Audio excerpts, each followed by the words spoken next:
दोस्तों, जेठ के महीने में पड़ने वाला यह नौतपा जब अपना रौद्र रूप दिखाता है तो यह कड़कती धूप और गर्म हवाएं किसी का लिहाज नहीं करती। यह ना तो किसी की उम्र देखती है और ना ही किसी का शरीर, बल्कि यह हर इंसान पर एक बराबर कहर ढाती है। ऐसे में किसी और के भरोसे बैठने के बजाय हमारे घर के आदरणीय बुजुर्गों को खुद अपनी सेहत की कमान अपने हाथों में लेनी होगी और अपने शरीर की रक्षा खुद बहुत ही सजग होकर करनी पड़ेगी, क्योंकि इस उम्र में पाचन शक्ति थोड़ी नाजुक हो जाती है। इसीलिए बहुत ज़रूरी है कि बुजुर्ग खुद इस बात को लेकर जागरूक रहें कि इस भीषण मौसम में उन्हें अपने खान पान को कैसे बदलना है। आज की इस वीडियो में हम उन्हीं के लिए लेकर आए हैं ऐसे 11 आसान, सुपाच्य और पारंपरिक चीज़ें जिन्हें नौतपा के 9 दिनों में अगर वे अपने आहार का हिस्सा बनाते हैं तो इस चिलचिलाती गर्मी में भी अपने शरीर को पूरी तरह से ठंडा और ऊर्जावान रख सकते हैं। तो चलिए जानते हैं कौन सी चीज़ें हैं वह 11 चीज़ें। नंबर 1, जौ की राबड़ी। जौ की राबड़ी हमारे घरों में सदियों से बनने वाला एक पारंपरिक और बहुत ही ठंडी तासीर वाला सुपाच्य भोजन है,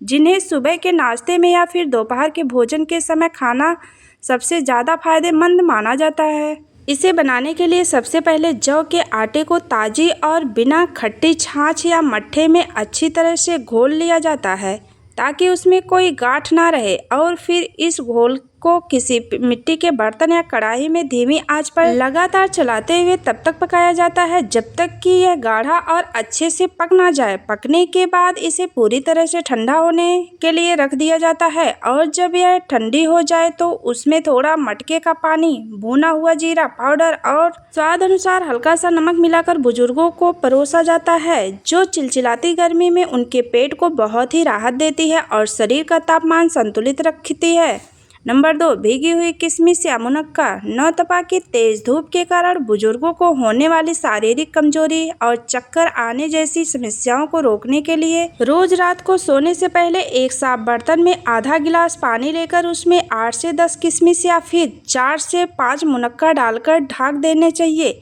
जिससे यह सुबह तक अच्छी तरह से फूलकर एकदम नरम हो जाते हैं। सुबह के समय इन मुनक्कों को पानी से बाहर निकालकर उनके अंदर मौजूद छोटे छोटे बीजों को हाथ से अलग कर देना चाहिए, ताकि बुजुर्गों को इन्हें चबाने में आसानी हो। और फिर सुबह खाली पेट यानी कि ब्रश करने के तुरंत बाद बुजुर्गों को यह फूले हुए दाने आराम से चबाकर खाने के लिए देना चाहिए और पीछे से बचा हुआ पानी छानकर पिला देना चाहिए, जो सुबह सुबह उनके शरीर में जरूरी पोषक तत्वों की कमी को पूरा करके एक बहुत ही अच्छी और प्राकृतिक एनर्जी देने में मदद करता है। नंबर 3, गोंद कतीरा।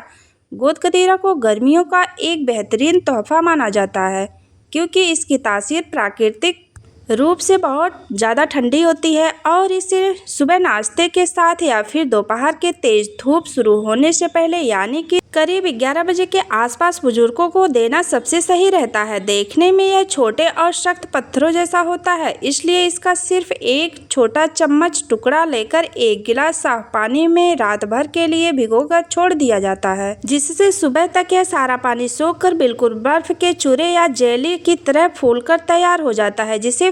इसे फूले हुए गोंद कतीरे को 2 चम्मच आप किसी भी ठंडे पानी और हल्के पेय पदार्थ जैसे नींबू पानी या ताजी लस्सी में अच्छी तरह से मिलाकर बुजुर्गों को पीने के लिए दे सकते हैं, जिससे उनके हाथ पैर में होने वाली जलन शांत होती है और नौतपा के तेज लू से भी उनका अच्छे से बचाव होता है। नंबर 4, जौ का सत्तू। जब नौतपा में गर्मी बहुत ज़्यादा बढ़ जाती है तो कुछ भी भारी या ठोस खाना खाने का मन नहीं करता, और ऐसे में दोपहर के भोजन में एक आध घंटे पहले यानी कि सुबह 11 बजे से 12 बजे के बीच बुजुर्गों को जौ का सत्तू देना एक बहुत ही हल्का और बेहतरीन विकल्प साबित होता है।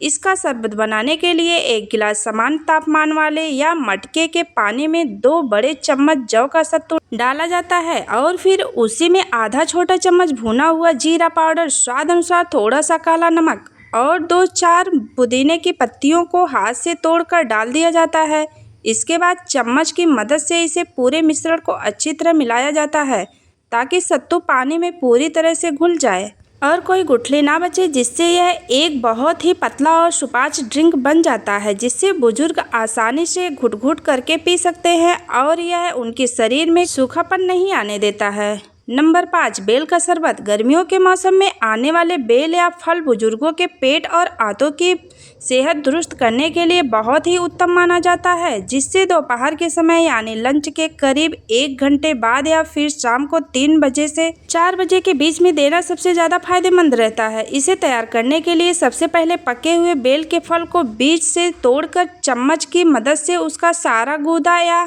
एक बड़े बर्तन में निकाल लिया जाता है और फिर उसमें थोड़ा सा पानी मिलाकर हाथों को अच्छी तरह से साफ करके इस गूदे को पानी में मसल लिया जाता है ताकि इसके सारे रेशे और बीज आसानी से ढीले हो जाएं। इसके बाद इसे पूरे मिश्रण को एक छोटी छलनी से छान लिया जाता है ताकि सिर्फ साफ और गाढ़ा रस नीचे बचे और फिर उसमें बहुत हल्की सी पिसी हुई मिश्री मिलाकर या बिना किसी मीठे के ही सामान्य तापमान पर बुजुर्गों को पीने के लिए दिया जाता है।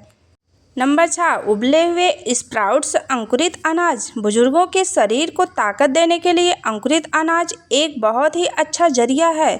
जिसे सुबह के नाश्ते के रूप में करीब 8 से 9 बजे के बीच में देना सबसे अच्छा होता है। लेकिन गर्मियों के दिनों में बुजुर्गों को कभी भी कच्चा स्प्राउट्स नहीं देना चाहिए, क्योंकि यह पचने में काफ़ी भारी होता है। इसे सुपाच्य बनाने के लिए मूंग या चने का स्प्राउट्स को एक बर्तन में थोड़े से पानी के साथ धीमी आंच पर रखकर 5 से 7 मिनट के लिए उबाल लिया जाता है, या फिर आप चाहे तो इन्हें भाप यानी स्टीम में भी पका सकते हैं, जिससे इसके दाने पूरी तरह से नरम और मुलायम हो जाते हैं। यह अच्छे से पक जाए तो इसका अतिरिक्त पानी छानकर अलग कर लिया जाता है और दानों को थोड़ा सा ठंडा होने पर इसमें हल्का सा सेंधा नमक, थोड़ा सा भुना हुआ जीरा और बारीक कटा हुआ पुदीना मिलाकर बुजुर्गों को खाने के लिए दिया जाता है। नंबर 7, छाछ या मट्ठा। हमारे घरों में दोपहर के खाने के साथ छाछ पीने का नियम सालों से चला आ रहा है, जो नौतपा के दिनों में बुजुर्गों के लिए और भी ज़्यादा ज़रूरी हो जाता है। लेकिन ध्यान रखें कि शाम ढलने के बाद या रात के समय बुजुर्गों को छाछ देने के लिए पूरी तरह से बचना चाहिए। इसे तैयार करने के लिए घर में जमे हुए ताज़े और बिना खट्टे दही को मथानी या ब्लेंडर की मदद से अच्छी तरह से मथ लिया जाता है और फिर उसमें ज़रूरत के अनुसार मटके का पानी मिलाकर इसे बहुत ही पतला और हल्का कर दिया जाता है। इसके बाद इस मट्ठे में आधा छोटा चम्मच भुना हुआ जीरा पाउडर, थोड़ा सा काला नमक और सूखा या फ्रेश पुदीना पीसकर मिला दिया जाता है। इससे यह पतली छाछ भोजन को बहुत ही आसानी से पचाने में मदद करती है, पेट की गर्मी को शांत रखती है और भोजन के बाद होने वाली सुस्ती को कम करती है। नंबर 8, सफ़ेद पेठे का जूस या सब्जी। सफ़ेद पेठा, जिसे कई जगहों में भुआ या एगोट भी कहा जाता है, शरीर के अंदर से पूरी तरह से ठंडा रखने के लिए बहुत ही ज़रूरी है, जिसका ताज़ा जूस सुबह खाली पेट देना चाहिए और यदि इसकी सब्जी बना रहे हैं तो उसे दोपहर में भोजन में शामिल करना सबसे बेहतर रहता है। इसका जूस बनाने के लिए पेठे का बाहरी छिलका और अंदर के बीज हटाकर उसके छोटे छोटे टुकड़े कर लिए जाते हैं। फिर इसे मिक्सर या जूसर में डालकर पीसने के बाद एक सूती कपड़े से छानकर इसका साफ रस निकाल लिया जाता है। अगर आप इसकी सब्जी बना रहे हो तो इसे बहुत ही कम तेल या गाय के घी में सिर्फ जीरे और हल्दी का छोंक लगाकर बिना ज़्यादा तेज मिर्च मसाले के थोड़ा रसीला और मुलायम पकाया जाता है, ताकि बुजुर्ग इसे आसानी से रोटी या चावल के साथ खा सकें। नंबर 9, मखाना।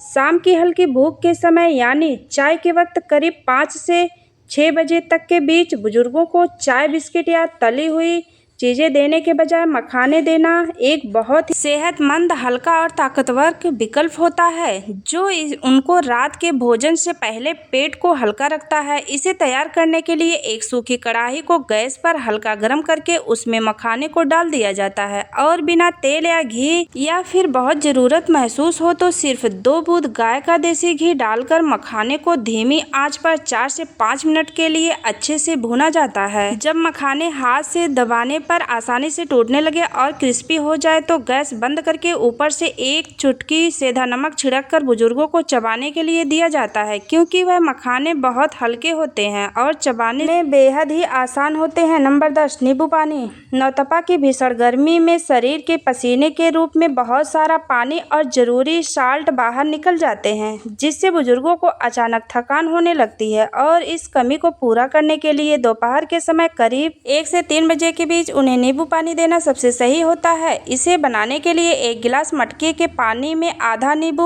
अच्छी तरह निचोड़ लिया जाता है और फिर उसे थोड़ा सा काला नमक, पुदीने की पत्ती का रस पाउडर मिलाकर दिया जाता है ताकि इसका स्वाद और गुण दोनों बढ़ जाए। चीनी का उपयोग जितना हो सके कम करना चाहिए और ताकि बुजुर्गों को शुगर की समस्या ना हो। बहुत हल्की सी धागे वाली मिश्री का पाउडर मिलाकर चम्मच से अच्छी तरह घोल समान तापमान पर ही बुजुर्गों को घुट घुट करके पीने के लिए देना चाहिए।